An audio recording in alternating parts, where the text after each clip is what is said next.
What's the common denominator you can find in every US recession? Try to take a look at every US recession that has happened to start from World War II. You'll find that the GDP, which stands for gross domestic product, decreases, the economic output goes into a decline, and the rate of unemployment increases. When do you feel the effects of recession the most? Before we dive in further, eggheads, hit that like button, subscribe, and click on that notification bell to get updates on our latest videos.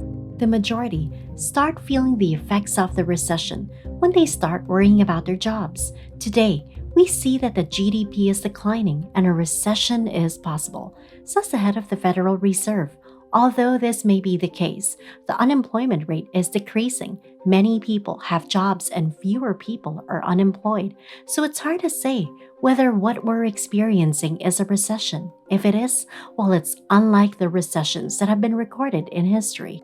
The unemployment rate and the GDP are associated with each other. These two factors are dependent on each other.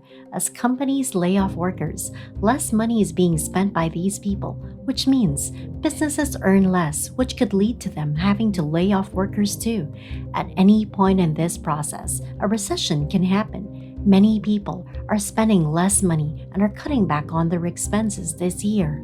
When you take a look at customer sentiment, which is what measures how people feel about the state of the economy, a factor that affects whether they'll spend money. The more people are pessimistic about the state of the economy, the higher the possibility of a recession. Currently, people aren't so optimistic about the economy, mostly because of inflation, which isn't good for the GDP because people are spending less. The more people feel negative about inflation, and if they believe that inflation won't get any better, then these could convince businesses to cut back, which wouldn't be good for the economy. But the businesses don't find themselves in the same position as businesses before during past recessions.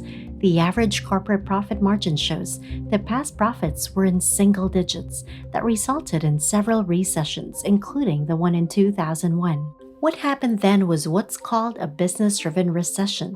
This happens when businesses overinvest and then cut back to earn back their profit margins. I wouldn't say that Nasdaq is now at its lowest point or our tech index, but are we now repeating history?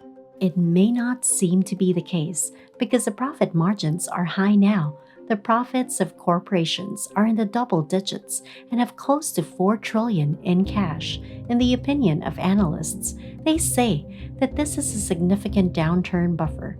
Companies can decide to not lay off their workers and not cut back on their investments. These companies also have an incentive to not lay off their workers because it's hard to find workers these days. That might sound absurd because usually the issue here is there are not enough jobs to go around, but in actuality, the labor force participation rate is at its lowest point now in 40 years.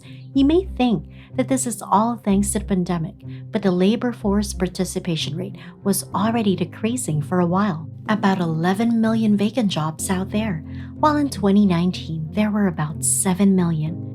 Why do you think this is happening? Do people just not want these jobs?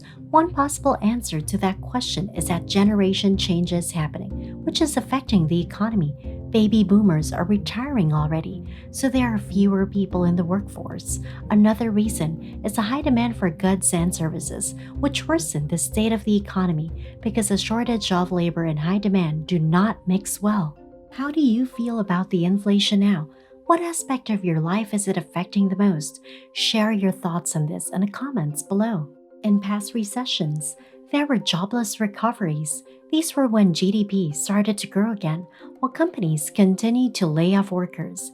At present, a similar thing is happening. The economic output isn't doing so well, but companies are continuously hiring people.